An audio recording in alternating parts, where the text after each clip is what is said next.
Welcome, everyone. My name is Lucy Gray. I am the co-founder of Global Actionable Innovations Global. And along with the Charter for Compassion, we are happy to welcome you to Thrive. We are honored to open Thrive with Dr. Howard Gardner and Andrew Gardner. Howard is the John H. and Elizabeth A. Hobbs Research Professor of Cognition and Education at the Harvard Graduate School of Education. He's widely known for his groundbreaking work in multiple intelligences and the good work framework. And joining him is his son and my good friend, Andrew Gardner, an attention specialist and leadership coach who helps individuals and organizations develop strategic focus and purposeful leadership. Together, they will reflect on how education, attention, ethical leadership must evolve in an era shaped by rising authoritarianism, artificial intelligence, and the powerful forces of the attention economy, and what that means for the future of democracy. So, without further ado, I want to welcome Howard, Andrew, and thank them for coming. I'm going to turn the conversation over to you, and we look forward to your comments.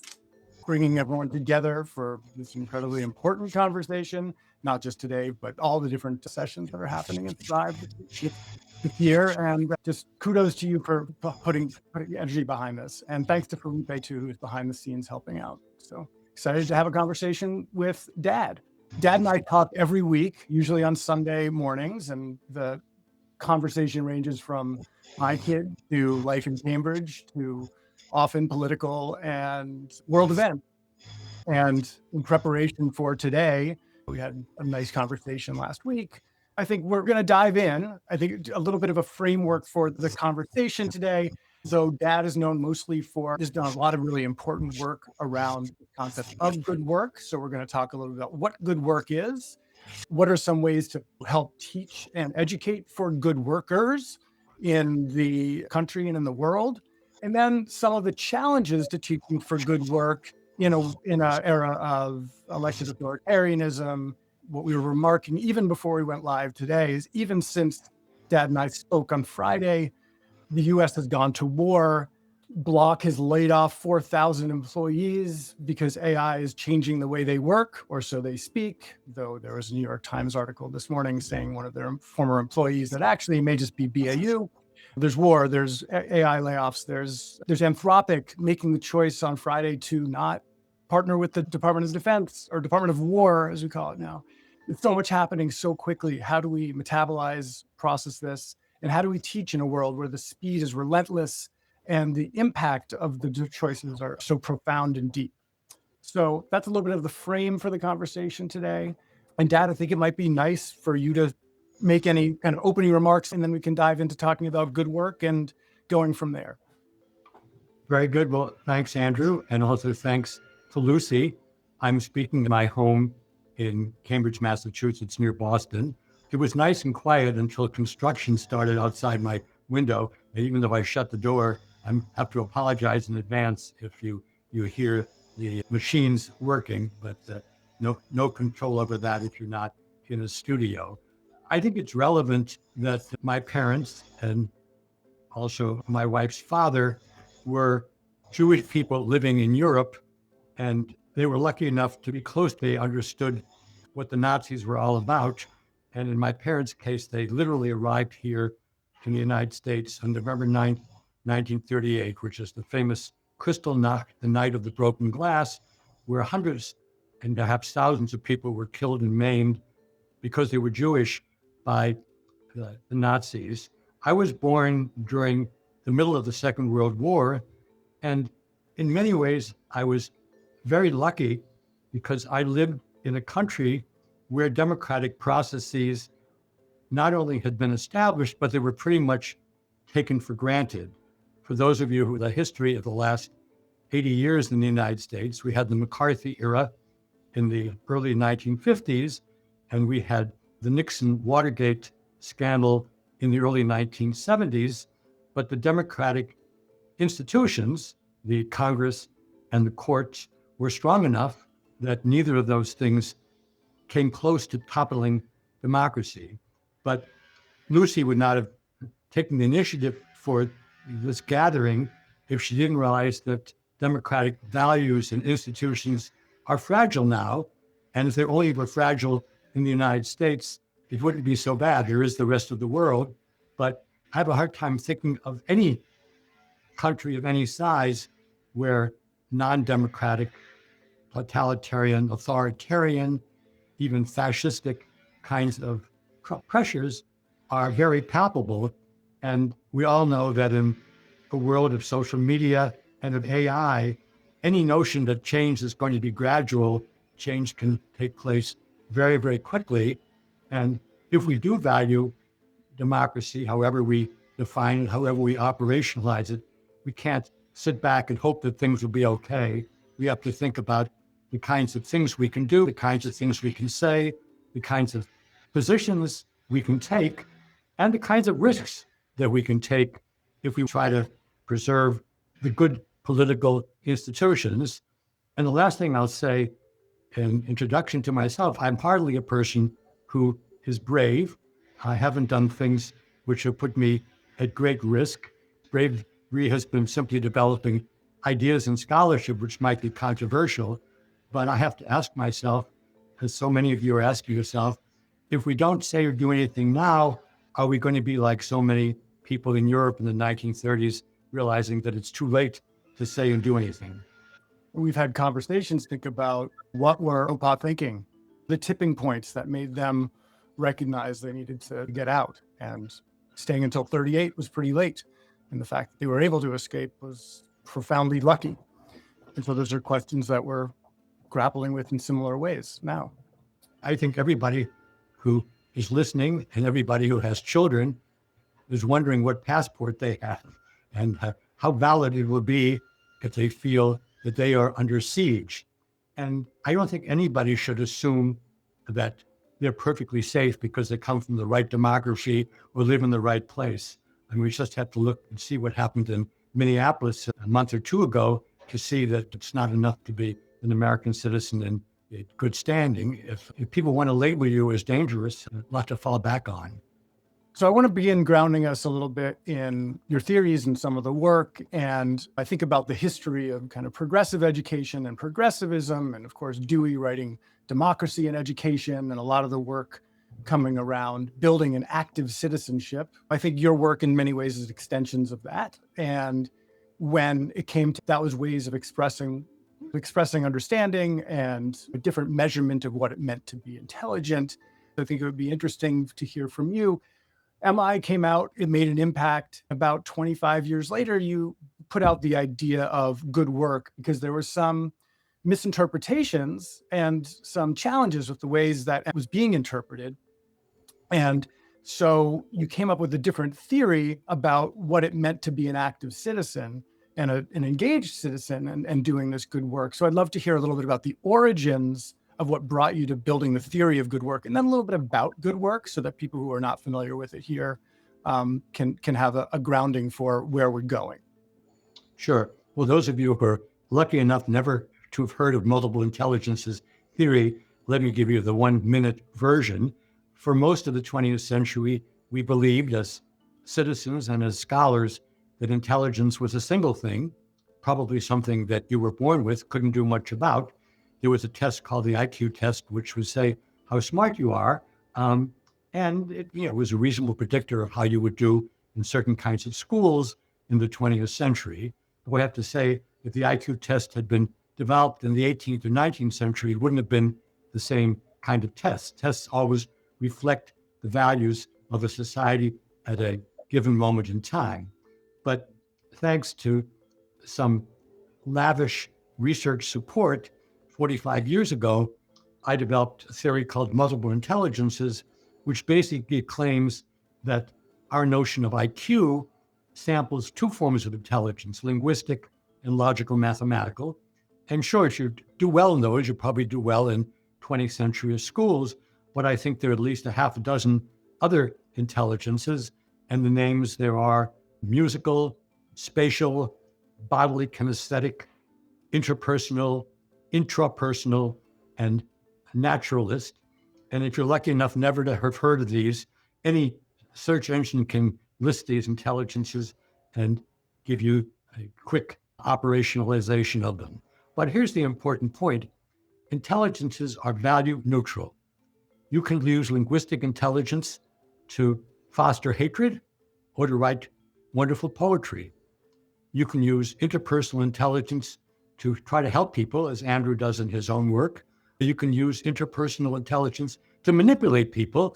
And I don't have to mention political figures now, but you can all fill in the blanks of political figures who are trying to use their understanding of other people to put them in very destructive ways. So about 30 years ago, working with two scholars who were very similar to me in their interests, Mike Csikszentmihalyi, many of you will see his name but not know how to pronounce it, and Bill Damon, who's much easier to recognize and pronounce. We said that any human skill is basically value neutral. What does it take to be a good worker? And by extension, what does it take to be a good citizen? Now we could have, but instead we spent 10 years doing research in a whole range of professions, a whole range of vocations. And we concluded, and this was not just the three of us, it was probably 50 different researchers working all over the country, not particularly abroad, that good work and good citizenship have three components, and they all begin with the letter E in English. Good work is, so let's take probably most of you are teachers of one sort or another. Teacher needs to be excellent. Teacher needs to know his or her stuff. Teacher needs to be engaged. They need to care. They need to want to go to work, or at least are happy to go to work when it's required. They don't say, thank God it's Friday. Oh my God, it's Sunday night. So they're engaged. They like their work. But, and here's what Andrew already introduced, they try to behave in an ethical way.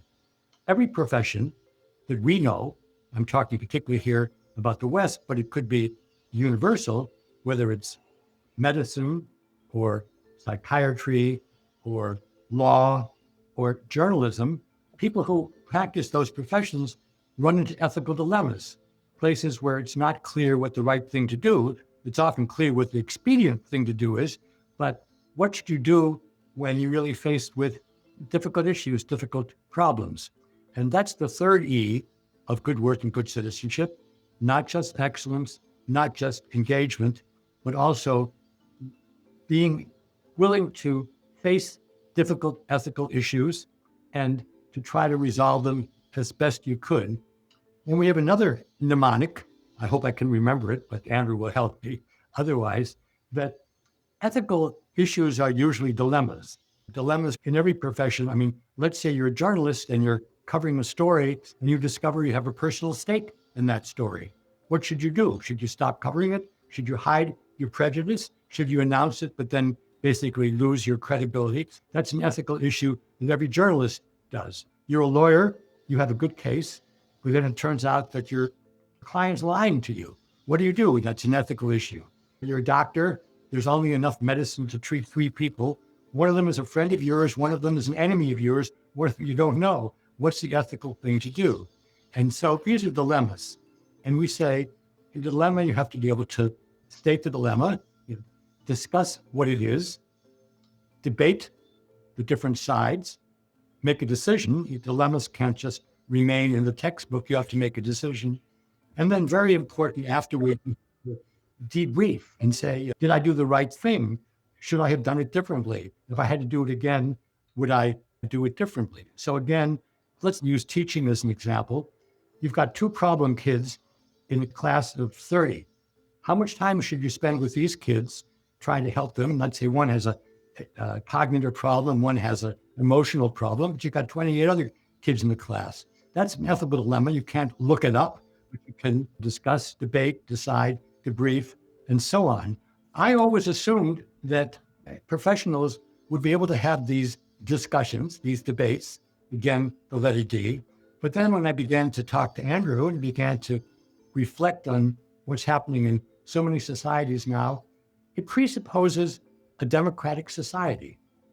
What that means, presupposes you can state what you think, you can be honest about it, you can put forth your own point of view, you can debate it, you can make a decision, you can reflect on it, and you don't have to worry if someone is going to post on social media something that you said that was unfortunate or something that you said which wasn't true, but especially you corrected it afterwards, you kind of assumed that you had a right to speak freely and not to get held accountable unless you violated something like the First Amendment or the norms of a particular entity.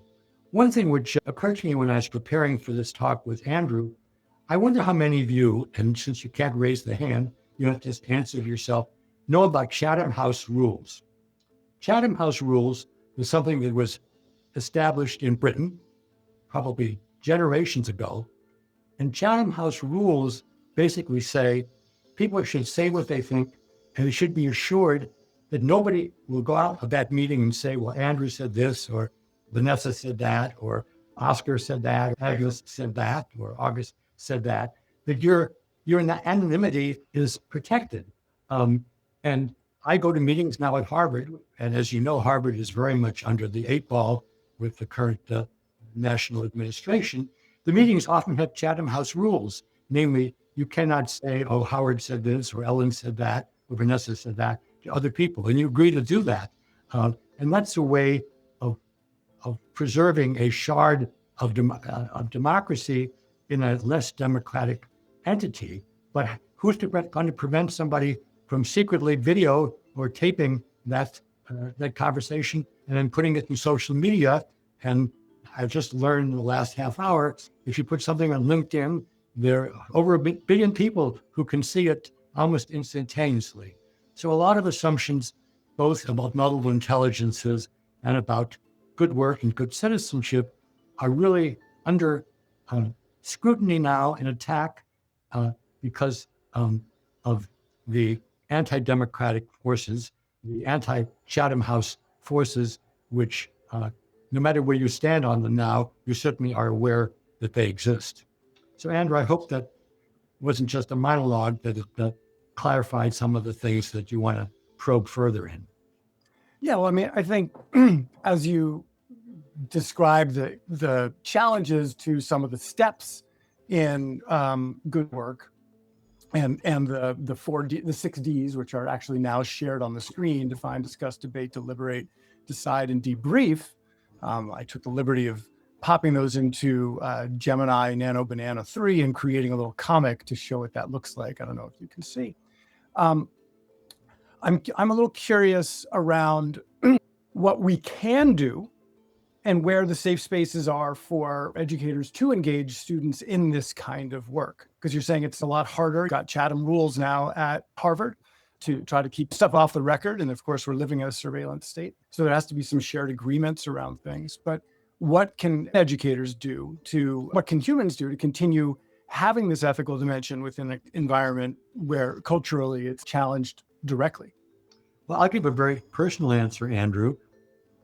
I have a couple of research teams that I work with, and they each have a half a dozen people, and they're all people who trust, and they trust me.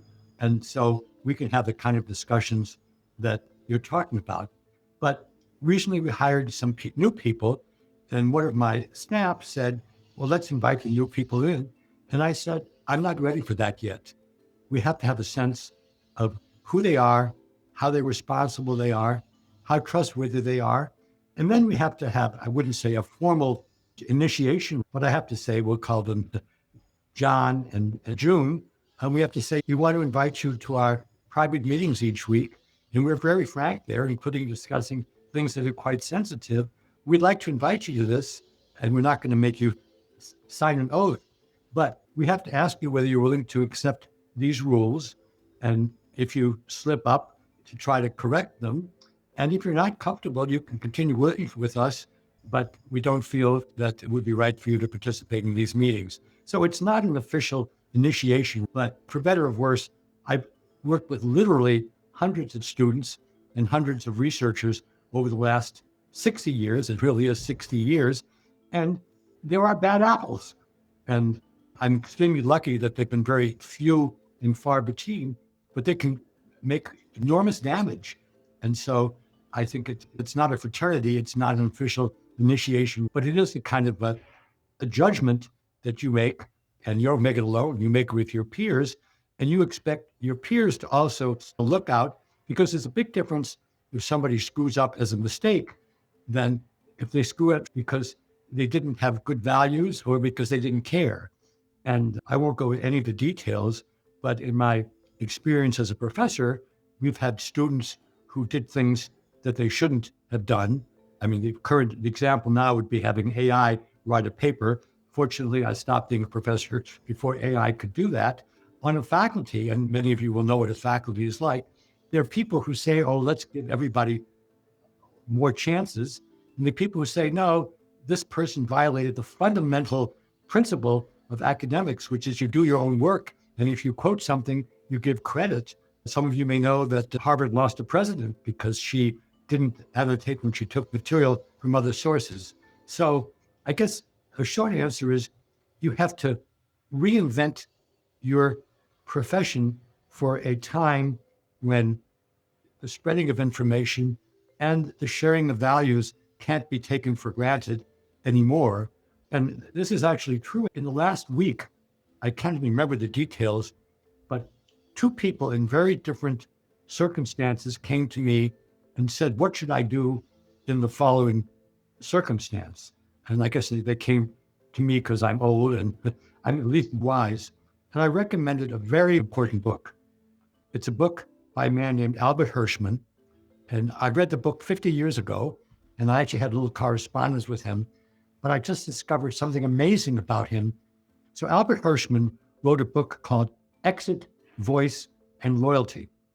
And if you remember nothing else from this conversation, get Albert Hirschman's book, Exit, Voice, and Loyalty, or if you're lazy, go to ChatGPT and ask for a summary.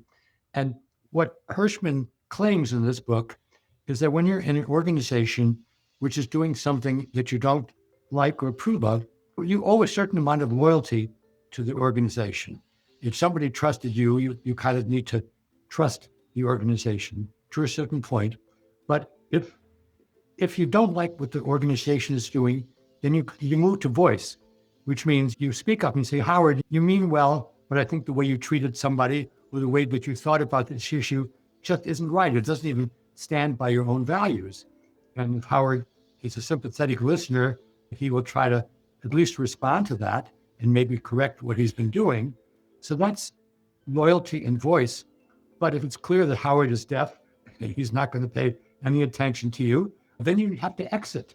And exit means you don't have to write an editorial and put it in the New York Times, but you have to say, I'm just not comfortable with what this organization is doing or the way it's doing it. And so I wish you luck, but I'm leaving. So that's the message of exit, voice, loyalty. What I hadn't realized until a week ago, and Andrew doesn't know this, is I was reading a book called Marseille, 1940. Marseille in southern France was where many Jews from Germany and other countries which had been invaded by the Nazis went in the hopes of getting a boat to Portugal or Spain, or if they were lucky, to Cuba or to Latin America or to the United States, or indeed maybe to Asia, I don't know. It turns out that Albert Hirschman, who was himself a German or Austrian Jew, was in Marseille, and he literally helped hundreds of people get out of France. And I didn't know about this, even though I certainly knew who he was. What a hero. A man who not only did the right thing under enormous pressures, but then wrote a book which is decades after he's dead, is still something I can recommend to people. Those are things that people can think about when they're dealing with different circumstances. And reading Hirschman, and if you have the energy, reading Marseille, 1940, better things than reading the funnies or the latest video that's been put on TikTok. So there's a lot to unpack there. You were describing kind of the circle of trust and entry into sensitive conversations at work. I immediately got to that tension point of how are we excluding people if we're not letting them in? And how are we not accepting multiple voices and multiple perspectives if there's a layer of opacity around how an organization works, be it academic group like Project Zero or a corporation or a school. And so there's a tension there. And I think that tension is often tinkered with and played with. I mean, we look at an organization like Turning Point and saying, oh, everyone's voices are allowed here. And yet some voices are elevated and others are not. And that has led to some political violence. And then just today, we're reading Michael Roth in the New York Times from Wesleyan University, my alma mater, where he's doing the Summer of Democracy to try to get everyone to come together to support democracy, and all these college students to kind of replicate what happened in 1964 after MLK rallied. And so I'm thinking about this concept of organizations and bringing in multiple voices, level of protection that's needed, and what's your insight into that nuance of how do we make a democratic multi-voice context? And it's not an easy question, but I'm curious what comes up for you when you think about that. Yeah. Well, certainly no person alone should think that he or they is omniscient enough to make the decisions on their own. And then recently, when we heard somebody whom you all know say, at the end, I make all the decisions, that's exactly not the way you should do things. You should have people whom you know and trust, and assume you don't always have the right answer yourself, but mold things. And as I said, you have to make a decision sometimes, but you need to spend time debriefing it and say, if we could do it again, we do the same way, and why not? So I guess one answer is it's not static, it's evolving. And many times, you mentioned Project Zero, my research group, we should never say, well, we've got it all figured out. But we might say that here in the third month of 2026, this is the best we can do, and we should try to do it for the time being, but we should revisit it. And as everybody who's listening knows, when a new leader, whether they're a boss or a very generous person, comes in, then the stuff is necessarily recalibrated. Even when they say we're keeping all the same values, the person brings in his or her own values. They're not made by a machine. And so I guess the short, if not very helpful answer is, this is a continuing conversation. We should never say we have it all figured out. And as I mentioned, I've spent a lot of time with my colleagues thinking about what professions are. And for me, growing up well over a half century ago, the professions I knew were law, medicine, journalism, and it's not even clear that those are going to be the professions of the future. I was just in a webinar right before this. That's why I showed up a bit late, where I learned, and it's no secret, that it's people with AI expertise who are now what corporations most want. We all have a sense of what AI expertise is, but I don't think anybody has figured out what are the professional norms of AI. And Andrew alluded to, these are two AI organizations which don't have the same values of what they'll do with the national government. So not only does it have to be a continuing conversation within established professions, because I don't think law and medicine and journalism are going to disappear, but they're going to be radically reinvented. I have a wonderful student. I think I won't say his name because that might put pressure on him, but he's studying how young people today, students, think about journalism. And when we talk to young people about journalism, we don't even use the word news, because while news heading to me, and probably most people who are watching or listening, it may not have a meaning to young people. We say, how do you find out what's going on? And we use that as a way of getting to the different sites that they visit, and do they ever listen to or observe opinions that are different from theirs? And what do they think it means to have researched something as opposed to just spreading it around? When I knew about journalism 60 years ago, totally different profession than nowadays. And when we hear that Warner and Paramount are discussing about who owns CNN going into the future, CNN could change its journalism just like the Washington Post changed its journalism just because there's a new owner. And the New York Times, which most people who I know respect, has at least stayed in the same family for 150 years, whereas the Washington Post, once the Bradley family gave up ownership, became a ping pong. So there's no institution which is immune from these forces. But what's wonderful about what Lucy and Andrew are doing is saying we can't throw democracy away, but we can't assume that what the Greeks meant 2,500 years ago or Declaration of Independence said 250 years ago, or indeed Franklin Roosevelt's four freedoms from the 1940s, is the same thing that democracy means today, when so many people use the word but are doing things that I would consider to be anti-democratic. This makes me think a little bit around what you're talking about, like the principles of journalism, the principles of democracy, and the importance, we talked about this a little bit the other day, of understanding disciplines and doing interdisciplinary work. And in your book, The Disciplined Mind, from the early 90s, it was not disciplined in terms of discipline, but discipline in terms of the disciplines that we learn the world through and that we understand the world through. So history is a discipline, science is a discipline, mathematics. These are all different ways of understanding the world. And these disciplines all have rules and ways of making sense. And the value of studying those things, lens that I developed to interpret what's going on, what your student is asking, can be applied in different ways, because I can look at things from a very different kind of order of meaning.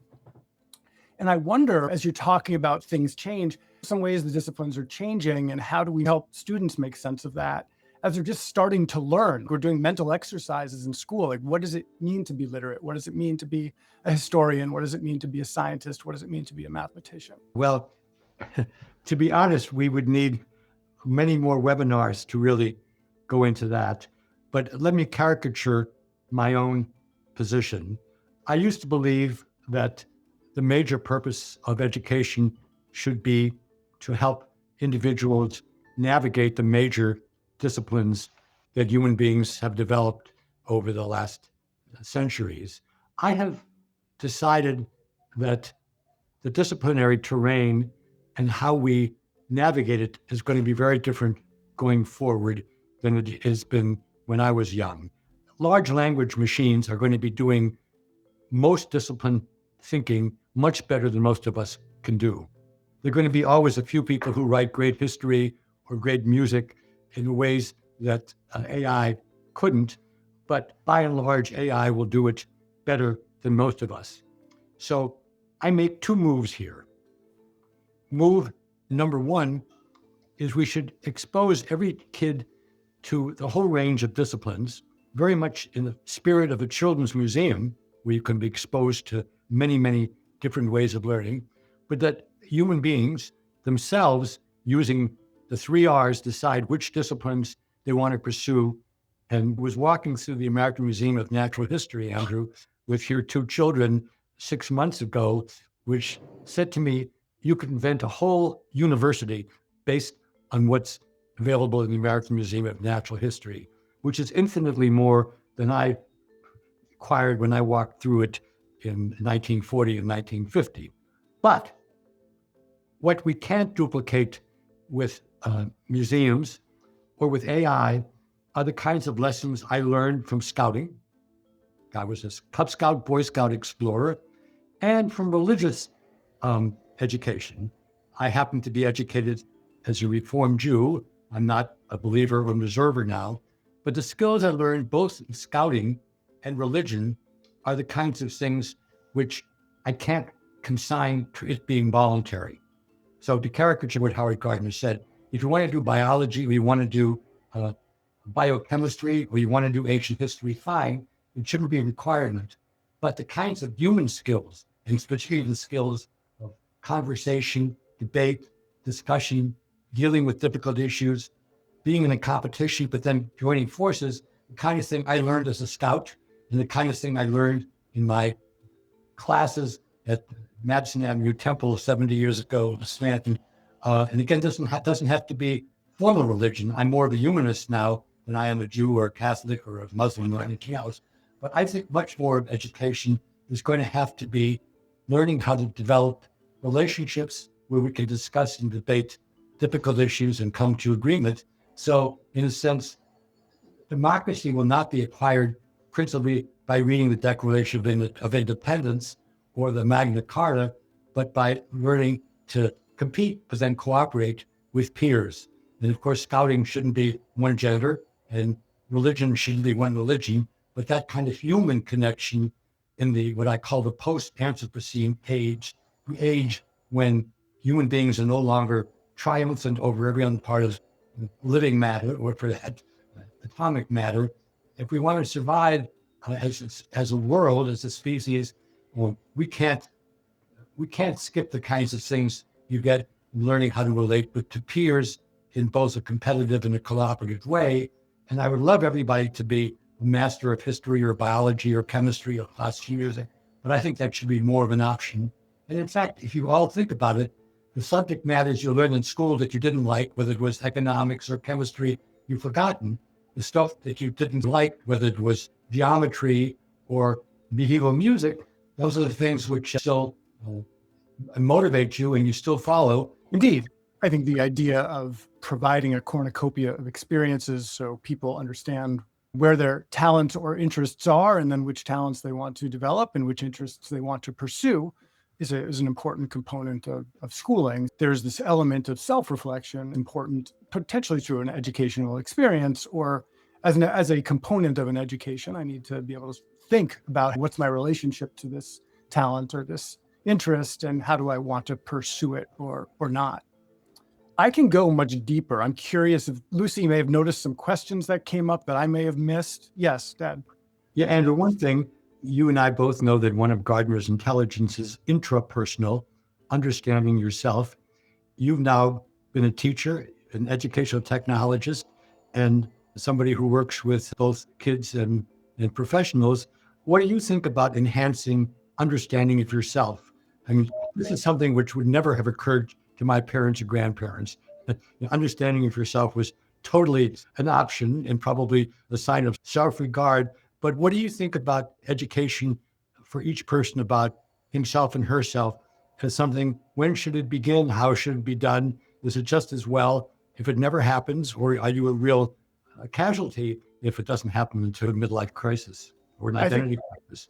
I think one of the challenges we're facing right now in social media is a piece of this. I'm not an over-believer in Jonathan Haidt, but I do understand and believe in having been in education technology. There is a lot of focus on, we live in a culture of democracy and rugged individualism and capitalism. And the cult of individualism has led in some cases to over-identification with the self and the lack of community and or understanding of what it means to be a part of a community. And I think this is where schools are really fantastic because they are communities, and having taught young children, the job is basically to help them understand what's the needs of the individual, what's the needs of the group, and what's the needs of the larger group. That's what you do as a first grade teacher. And you have to reconcile and deal with the discomfort that not all three can be attended to at the same time. And the balance of that is important. And many educators have been recognizing that and doing that for a long, long time. And so self-reflection and self-awareness is a piece of it. I believe the culture has also leveraged that. And this is maybe why social emotional learning has some baggage now, which it didn't have a few years ago, is that there's an over-identification with individuality, safe spaces. Michael Roth, again, referring back to the Wesleyan president where I went to school, and got this concept of safe enough spaces, because we need to be able to manage some discomfort to be able to successfully navigate as a citizen and as a global citizen, self-manage. I think there's a huge role in helping individual student understand their desires and interests and how they can best make use of themselves in this world. But I also think over-indexing on that can create some forms of narcissism and some forms of overstating the importance of the individual over the needs of the community. And that's very American. We see maybe some less of that outside this country. And I think about, I was reading some AI articles the other day around the US investment in AI. We are just all in. Whereas we look at China, and there's been investments in AI, but there's also investments in modern electric systems, solar, wind, environmental conservation. They're spreading out, they're hedging their bets there. And here we are solely focused on this AI piece. And I just continue to think about that in relationship to the individual and the brain and the mind, and how people can leverage that and not thinking about the needs of beyond the individual, but as a group. That may be a bit of a divergent anecdote there, but I do think we do live in a cult of individuality, and we can over-index on it. And I think these don't help because everything is so customized. Question popped up on the screen, Lucy. Basically, I love this conversation, and I love the conversation that's going on in the chat. We have people from Rwanda, Canada, and you name it, sharing their thoughts. So I just wanted to let you guys know that that was going on, and I'll send you a copy of some of the comments so you can see it afterwards. But my question is for you: how do we, let's say we come out of this really trying time and succeed in strengthening democracy? What do we need to do to repair that in society, and what do we need to do with youth specifically? How do we come out of this and evolve and learn from this time, in your view, Howard? I'd be really curious to hear what you have to say on that. Okay, I will try to be succinct because it's a very hard question. I think that two things which are very different. One is, to the extent that you're an adult, particularly an elder, and you have some influence, you try to model what you think is the best way to handle things and to point out in a non-confrontational way things which you think are counterproductive. But also, and Andrew and I corresponded about this before, if democratic processes are really undermined, as they may well be, you have to try to keep them alive in your own mind and in the minds of people who are closest to you. I had friends who lived in Romania who had to go through an era which was as totalitarian and autocratic as anybody could imagine. And I said, what did you do during that period, the Ceausescu period, which I think ended about 1989? And they said, music and mathematics.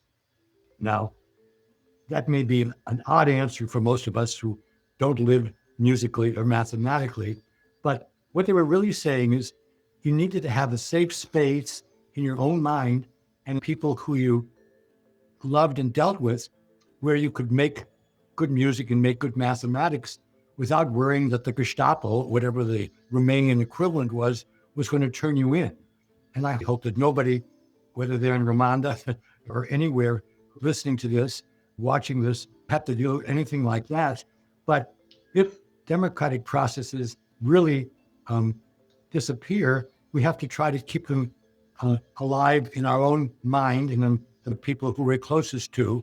Jews and Chinese are very different from one another, but during eras where Judaism on the one hand and Confucianism on the other were completely being attacked by totalitarian forces, people would meet in the basement. This is before you had powerful electronics, and at least in their own families, they would try to transmit the values which were important to them. I pray this doesn't happen, but it's what keeps stuff alive in very, very hard times. That's great advice, and I think that's really important. And unfortunately, here in the U.S., I feel like we didn't think this sort of thing would really happen. We thought there were hints of it, but we didn't really think that people were serious about it.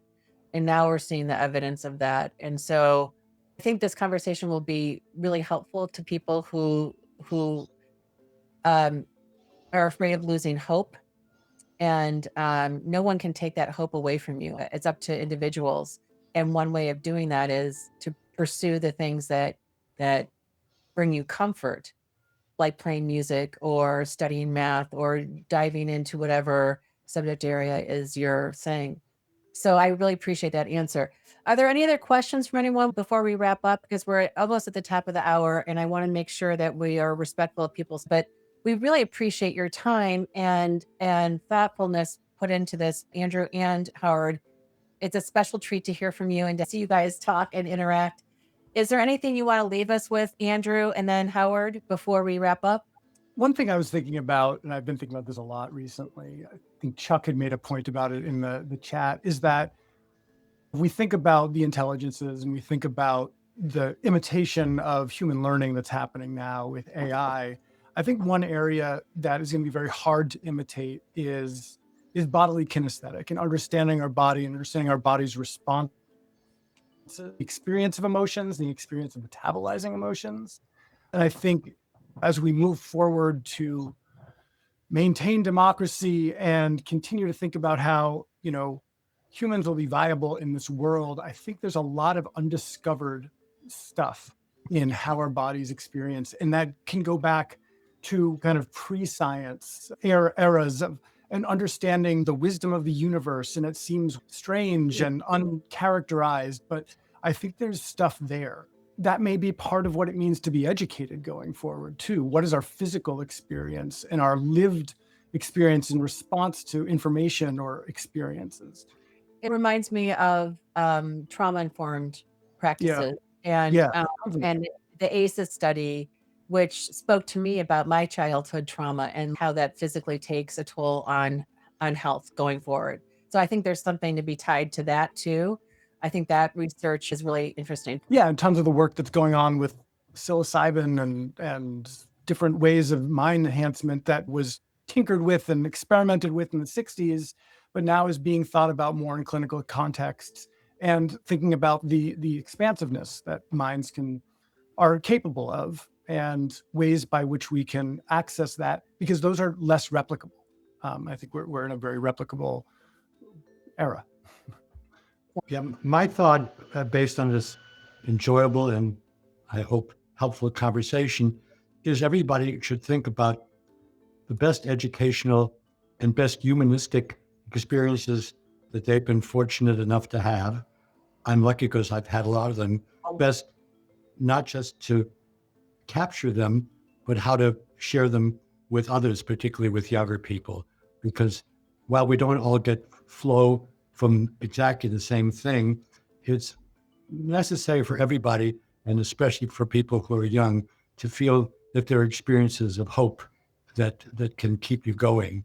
And so don't keep those to yourself, share them. And it's not a D thing. You don't have to debate it, because all you're saying is, this was really wonderful for me. And if it's going to be helpful for you, I want to help you achieve it and have it.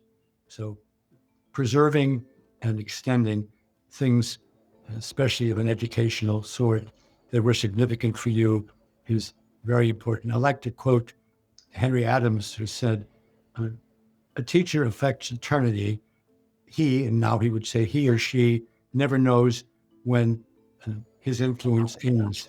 And that's the great thing about being in education, is you can preserve and extend some really positive experiences, and especially in times of threat, which is what's generated this conference. It's especially important not to forget those, but to highlight them and to share them.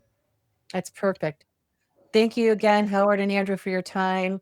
We look forward to continuing the conversations the next 2 days with everyone, and we'll see you at the next set of sessions. Have a good day.